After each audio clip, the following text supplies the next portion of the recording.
Hi there, Aaron Lowe with Master the Voice. Today we're going to talk about lip trills in a very basic way.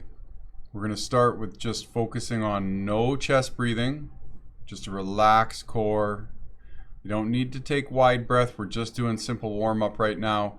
We're not going to take this deep, wide body breath and push down too hard. So we just want to activate a little bit of out force on our core. Lower back out, front body out, downward towards your pelvic diaphragm, your lower floor. I'm sitting right now, that's fine. You could be driving, you could be standing in your kitchen, you could be sitting in your living room. Wherever you are, I want you to try to think about activating an out force on your lower body. Your lips, when you do a lip trill, are to be stagnant, they're to be still. In their state of, they don't have to be pressed, they don't have to be activated by you, they're activated by the air. So what I try to do with my patients and clients are to get the cheeks to lift up a little bit, flattens out my lips. I don't have to do anything else now. I'm just going to let air flow through them. If I don't use my voice, which is an ineffective voice exercise to do this,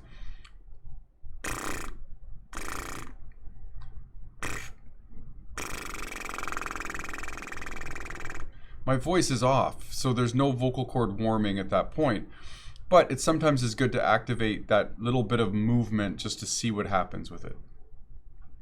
I'm going to turn on my software in the back, which is provided to me as a speech pathologist. We pay for software that is very good. It's made by Pentax. It's software that measures the voice and that analyzes the voice in ways. It's basic software for us nowadays, but there's stuff that we can really learn from it. And Pentax is software we use in a lot of different voice clinics around the world. So we're going to use a simple part of it to just show a line that is on a piano middle C. So as a male voice, if I start somewhere low in my speaking voice area, I'm down around 110, which is an A below low C, to maybe the low C, just below the middle C at C3. And then we're moving up to about C4 and holding and then coming back down again. And I'm thinking though about my body.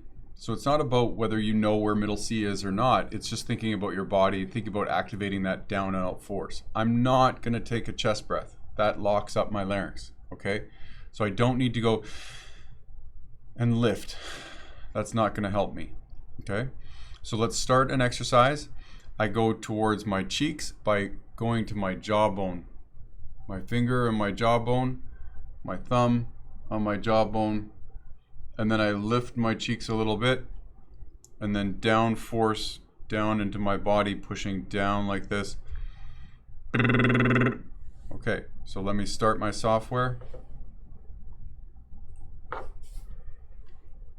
Cheeks.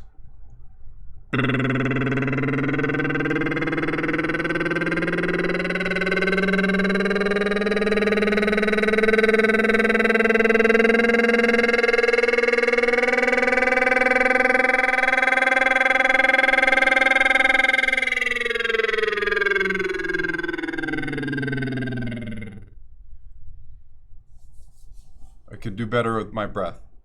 Everybody could do better with their breath. Let's try it again.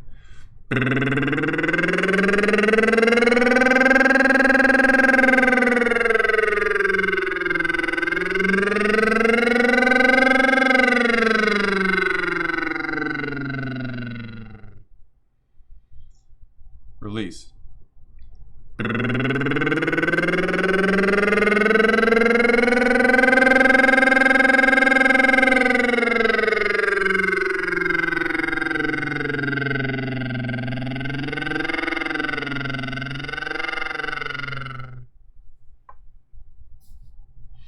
So as you can see, the dominant blue line is my pitch that's coming out of my voice, and the other stuff is an overtone in my voice.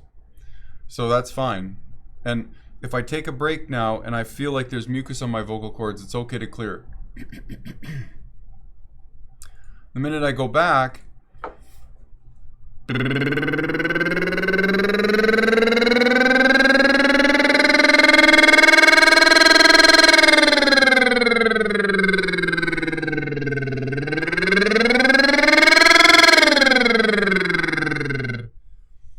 voice starts to get a little lighter, it gets a little more flexible, it gets a little more heat, which makes it more elastic. If I start to feel a little bit of raspiness, get a second, take a second off, take 30 seconds off. Throat clear. It's not the end of the world to do that because you're just warming up. It's like doing 10 curls with your arms and then saying, I gotta rest. I'm gonna rest and then I'm gonna do it again. I'm not doing it wrong, I'm just getting a reaction from my system, and your voice is making mucus the whole day. Now I'm going to go back, do it again. Think about breath going down.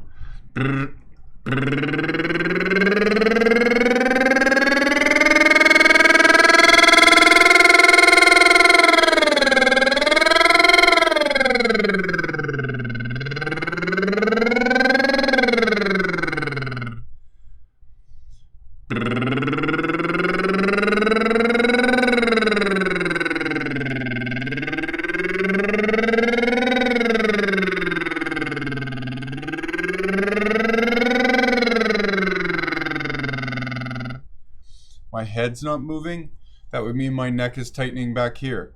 I'm not needing to go into this exotic function yet. I'm warming up. I'm just starting the warm up. My voice is starting to wake up. And if I...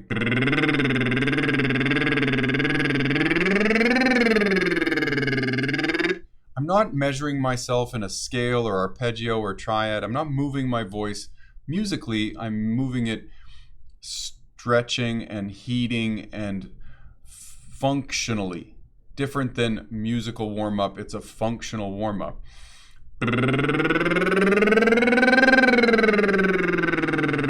I'm also not in my falsetto. Not right now. I want to warm up chest voice first, which warms up the lower cartilage of my larynx. That's where I get that little tickle from. And it starts to activate heat in what are called your cricothyroid muscles. So it really starts to activate movement of the blood flow in the joint, the lower larynx. And that starts to warm up the vocal cords and the cricothyroid joint, which does constrict with stress and crying and coughing and different things that people have been suffering from, whether it be head colds and COVID or emotion and stress dynamics. Going through your cricothyroid warm-up really helps you to take on the stressors of every day. And anybody that goes to work, that sings, that enjoys their voice should do a lip trill using downforce breath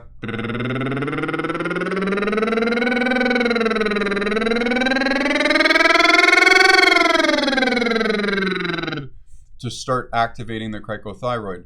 Once you get to that point, you really feel like you've awoke the system and created a system that's responsive and elastic and can control the whole day worth of speaking.